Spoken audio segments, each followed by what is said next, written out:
we have to keep the pigs in their thermal neutral zone so that we keep performance up. The next one is we need to provide a good environment for workers in terms of, that general thermal and gases. We also need to make sure it's economical. So we need to have a good ventilation system that we're not spending a lot of money on operating costs. And that really is a balance between the air quality and environment inside the barn with the cost it takes to operate it.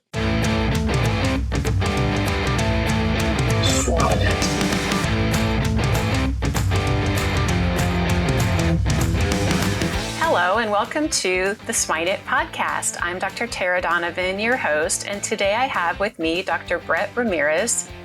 Dr. Ramirez is an associate professor in the Department of Agricultural and Biosystems Engineering at Iowa State University. At Iowa State, he leads an integrated research and extension program focused on ventilation design and management, climate physiology, mass mortality management, with extensive work in the area of swine and layer facilities.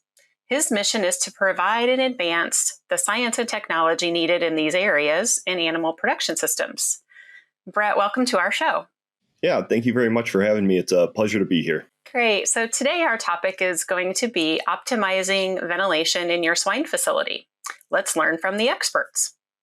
So, Brett, before we begin, take a few minutes to introduce yourself to the audience, a little background of your career path. Yeah, so my career path started at the University of Illinois, where I did my bachelor's and master's in agricultural engineering, transitioned over to Iowa State to finish my PhD, mainly related to swine environments.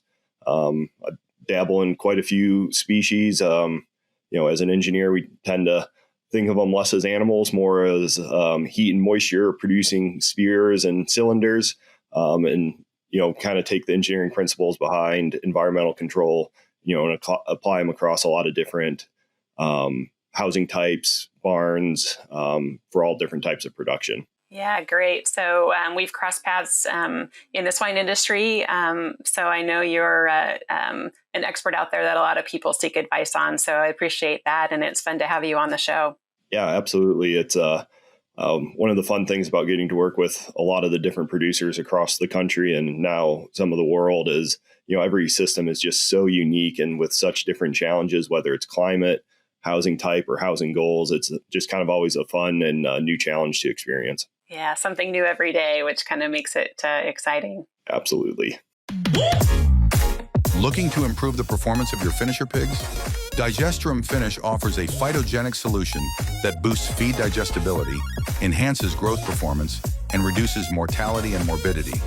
With benefits such as improved average daily gain by 1.7% and a 1.8% improvement in feed conversion, Digestrum Finish helps you achieve a faster finish and better profitability. Discover the benefits today. Learn more at dsm-firmenich.com/finish. Well, great. So we're going to explore swine barn ventilation because this is the Swine It podcast. So I know you do some work in other types of facilities.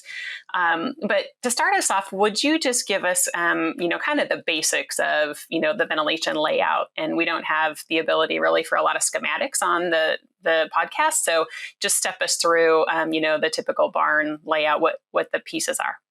Yeah. So to do that, I'll just do the 3 steps of ventilation. We have to bring fresh air in. We have to mix it where we pick up all the heat, moisture, dust, pathogens, gases. Then we have to exhaust it. So the whole barn ventilation system is built on getting fresh air in, mixing and distributing that fresh air throughout the room, and then exhausting it with fans. So all barns are going to have some sort of an intake. Some of it might be on a soffit, might be on an end wall, might be through somewhere else, but there's somewhere to get that fresh air in. Then we might filter it. We might put it through an evaporative cooling pad, but we got to get that fresh air in. Then all barns are going to have some sort of a fresh air distribution system. So that's usually done with ceiling inlets. So there's space throughout the barn to mix that fresh air, get it distributed. And then barns are going to have exhaust fans. So if we're looking at swine facilities, most of them are going to be a negative pressure. So they're creating a slight vacuum to suck that air in. And then those exhaust fans are going to exchange the air and take it out. And those can be located in all sorts of different spots. Right. No, that's perfect. Exactly. So tell us why it's important for a ventilation system to work. So, the basics about that, right? Yeah, there's the few key ones is we have to keep the pigs in their thermal neutral zone so that we keep performance up. The next one is we need to provide a good environment for workers in terms of, that general thermal and gases. We also need to make sure it's economical. So we need to have a good ventilation system that we're not spending a lot of money on operating costs. And that really is a balance between the air quality and environment inside the barn with the cost it takes to operate it. Yeah, right. So these ventilation systems, right, are important, but what are the roadblocks and challenges to optimizing them? What are the big pieces that are challenging when it comes to animal or swine production facilities ventilation? Yeah, I think there's kind of 3 or 4 major ones. One of them being design. A lot of barns get designed poorly or without the correct size equipment, might not be the correct design for the correct climate. And anything related to that design, which is really, really hard to change after the fact. I say a lot of my work is in fixing bad designs, which are very expensive. It's not very easy to change fan locations, change inlet locations, but making sure that design is good from the start and the proper investment is made into ventilation really goes a long way. Then there's challenges related to like construction integrity, making sure the barn's built nice and tight with good materials. And then lastly, on maintenance and controller settings of just making sure equipment's functional, well maintained. And when the humans program in a controller, they get the right settings in there, because really all those things at the end during management, they can't look retrospectively at construction or design. So we have to then just work with what we've got and then figure out how to overcome some of those other issues. Yeah, absolutely. So I've been involved in some designs that weren't probably the right, design for the system. How do you do some consulting work and work with, construction companies to try to get those designs right in the beginning? How can we do better in that space? Yeah. I work with construction companies and equipment suppliers and try to provide educational opportunities for getting some of the correct specifications out there, and making sure people are aware of those and what are some of those best practices throughout that design build process that make sure we're starting off on a good foundation. Yeah, absolutely. So previously you mentioned, the human part of setting controller settings, right? And so there's so many different systems out there. And, I don't even work in the ventilation space. I'm a veterinarian, but I've just seen so many different types of controllers. So tell us what are those important pieces of controller settings. Are all those settings important, and how do we manage that? Yeah, there really is a whole lot of variation, and they all use different terminology, which makes it really complicated sometimes to understand, what is that term actually represent in terms of controlling that environment. So one of the most important things is understand the one you have and what those mean for that specific one. Because if you don't really understand them, and some are much more complicated than others, or if they come from different countries, there's all nuances with them, but understand the one you have. And I would say to some extent, there's some settings that might be a little bit less relevant than other ones, kind of all degrees on the level of complexity within the controller. But, there's the really key ones of understanding of, temperature curves, set point temperatures, differentials between fan staging, getting the proper fan staging input, heater offsets, motor curves, and just kind of going through the key ones that are going to have more of an impact on that environment or on the operating costs of that facility. Yeah, exactly. So what I heard was, learn your system, right? What your barn has, and try to, get the settings for the right season and the right barn. And then, of course, in your space, you've got sow systems and you've got grow finish systems. And they're quite different, right, than each other. So this is it's kind of a huge topic for a short podcast, but we'll try to stay with some of the, basic information pieces. So, in a swine barn, there's a lot of moisture, as you mentioned before. Let's talk about maintenance of these systems. What recommendations do you have for keeping them running smoothly? Yeah, so it'll probably vary a little bit season to season as we go into colder weather. There's maybe a few different things we need to look at versus in going into summertime. There's a few different things we need to look at. But some of the general maintenance one is, have a checklist and be prepared to do it. Make sure it gets done. I think that's probably one of the trickier parts is just staying on top of the people that need to do the maintenance or go through those systems and actually having a way to verify that maintenance checklist is getting implemented. And then, if something does need to be fixed or replaced, there's a mechanism to get it fixed and replaced, because it's really hard to, back to the title of this on optimizing, it's really hard to optimize a ventilation system if there's non-functional equipment, right? You can't really make many improvements if equipment's not functioning because of a lack of maintenance or just never got replaced or never checked.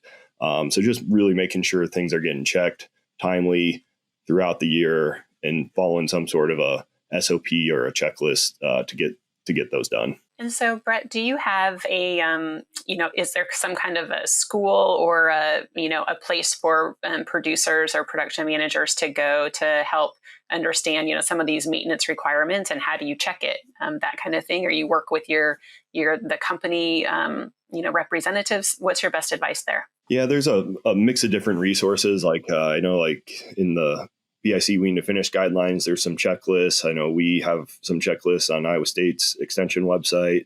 I've done several presentations on recommended maintenance. And you can work with the equipment dealers. Will have their ways of, or suggestions on maintenance frequencies. So there's a lot of different opportunities to get that information. Yeah, absolutely. And so share with me an example of a system or operation that is doing it right. And what did you see that made them so much more successful? Yeah, so there's definitely some really good ones out there. And I think those good ones have people passionate and really in charge of ventilation for the system. Because there's a lot of times there's generally maybe not that one person at a lot of companies. And so having a champion or someone that can drive, employee training, drive, checklists, and kind of put a lot of the best practices in throughout the system, I've really seen them do a good job at it. And systems that know what the ventilation is supposed to be like in each barn. So if I get to a barn and there's a handout by the controller that explains exactly what the temperature should be, the staging should be, what it should look like in a few different scenarios. Those ones really give a good opportunity, because a lot of times people change things a lot. And if you don't really have that reference to go back to figure out what was it supposed to be, or what have I changed and why did I change it? I think it's really good to have a handout of some sort at each barn that explains really what the design was or what the best operating configuration is. So that way, if things do get changed, somebody can go back and reference it and try to get it back to its best state. Yeah. So what I heard was a system who has somebody who really understands ventilation, understands the needs of the pigs, and then perhaps also has a lot of understanding on the different controllers and devices that are in those barns. And then also a kind of written down basics, right? And having that by the controller. So if the settings are all, off, you can have sort of a baseline to start with, a bit of a schematic or an outline. Yeah. And what you see sometimes is that some systems will have 30, 40 different types of ventilation systems, and then nobody really knows what is the goal supposed to be and how to implement those across 40 different styles, because each one of those styles is going to take a little bit of massaging and learning and experimenting to figure those out, and then getting each of those styles categorized and set up with a good procedures for each one. It seems to go a long way, in my opinion. Yeah, it's a lot of work to get there, but it makes total sense when you get there. It's a little bit, I kind of look at ventilation as it's kind of like microbiology. There's a little art to it. There's some specific kind of recipe and, airflow and things to measure, objective things, but a little bit of it is because it's a facility, there's some tweaking, I guess is the right word.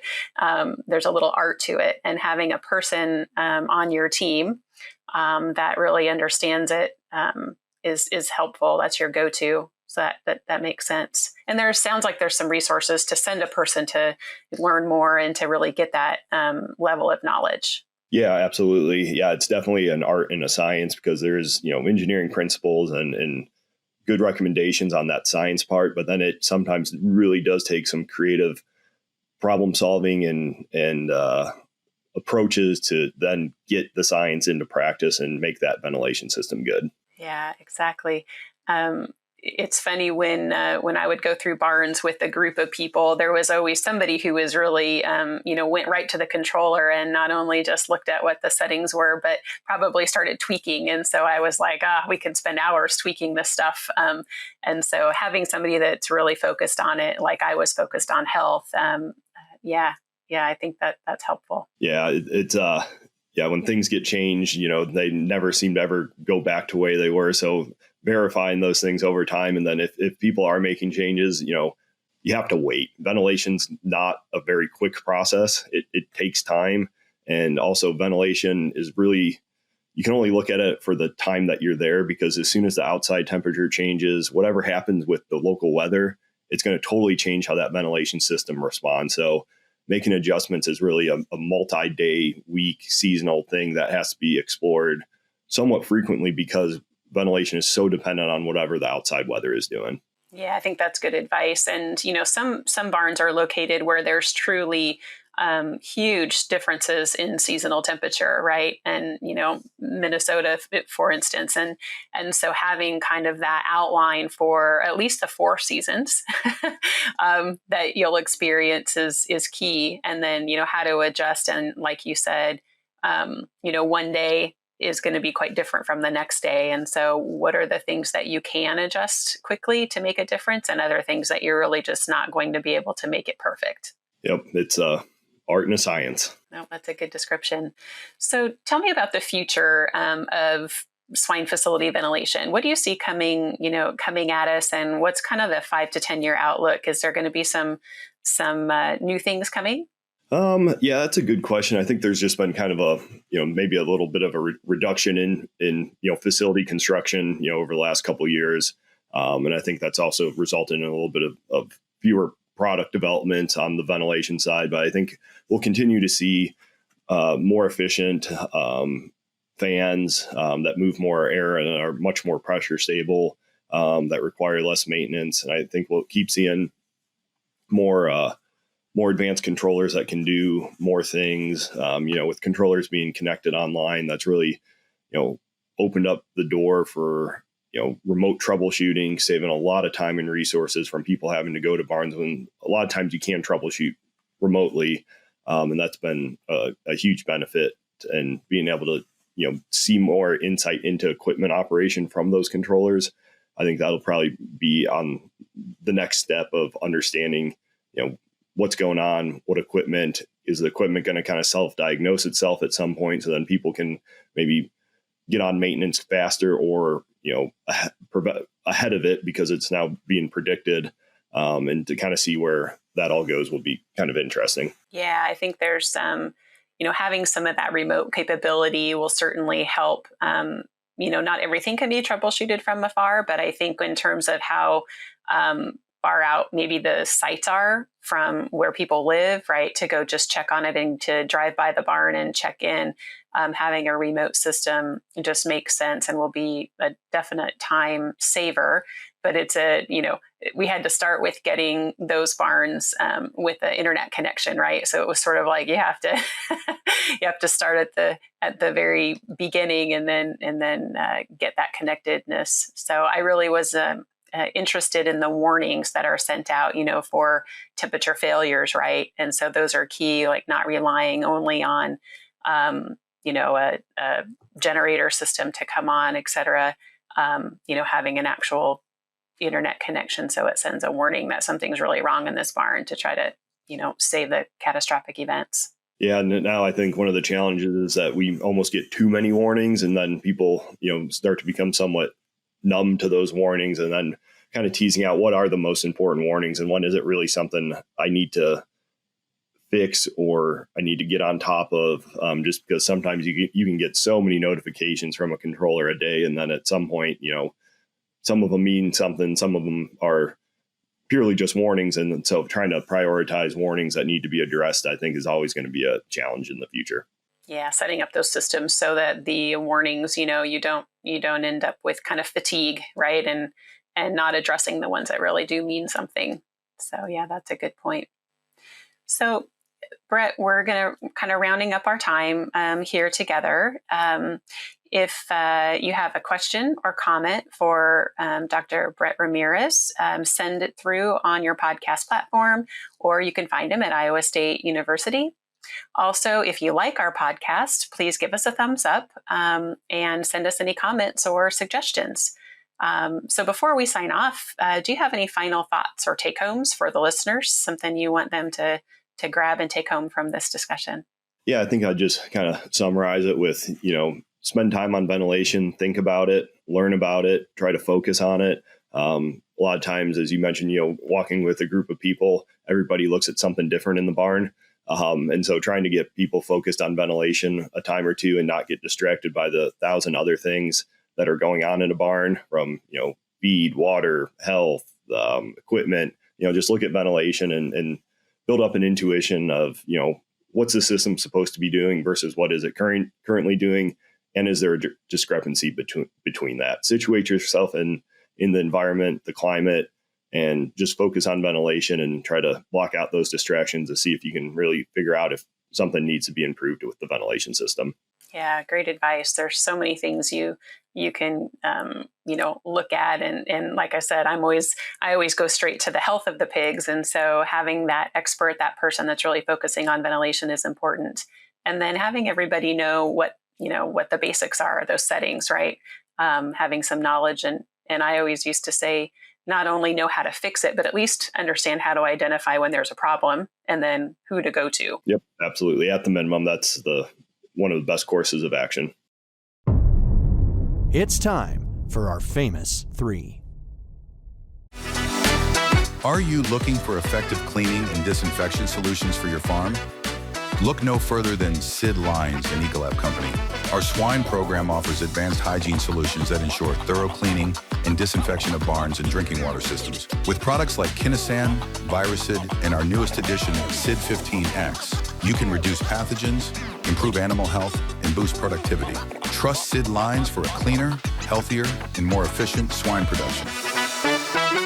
Well, thank you so much for your information and advice on ventilation in the swine barn. Now we're going to move to the hallmark of the Swine It podcast show, where we ask our guests 3 specific questions.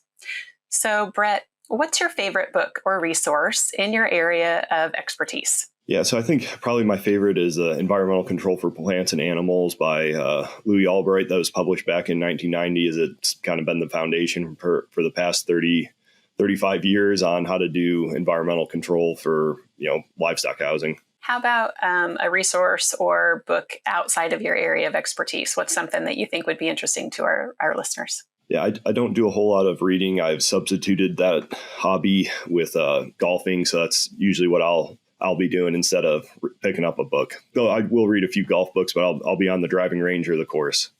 There you go. So taking some time to reflect, and that's your expert advice. Good. Doing something fun. Yep, I like the focus and the blocking out of anything golfing is fantastic, because if you're not concentrated in golfing, it's impossible to play well. Yeah, exactly. That game can be frustrating, and you definitely need to do it often to, at least in my experience, to get better. So practice makes perfect. Yes, it does. Good. Okay. So lastly, share with us an attribute or characteristic that you feel sets successful professionals apart from others. Yeah, I think I'd say good communication, from not only being able to, talk and explain something, but also being able to listen and understand things. Having the ability to really understand a problem or a situation through discussing with people, and then being able to kind of translate possible solutions that are, technically sound, but still make sense to who you're talking to. I think with successful communication, we see things be a lot more productive and, really make good change through, good two-way listening, understanding, discussing, and coming up with solutions that make sense. Yeah, that makes sense. Communicating, I can't imagine how important that is, because there's some really technical things around ventilation and production systems and in engineering in your space, and so getting that technical information relayed in a intelligent way, but also a simple way, so it's understandable. So yeah, that makes sense. It's a challenge, but it's really rewarding when it works. Great. Well, thank you so much, Brett, for being my guest today. It's been a pleasure to have you on the show. Absolutely. Thank you very much for the opportunity. Appreciate it.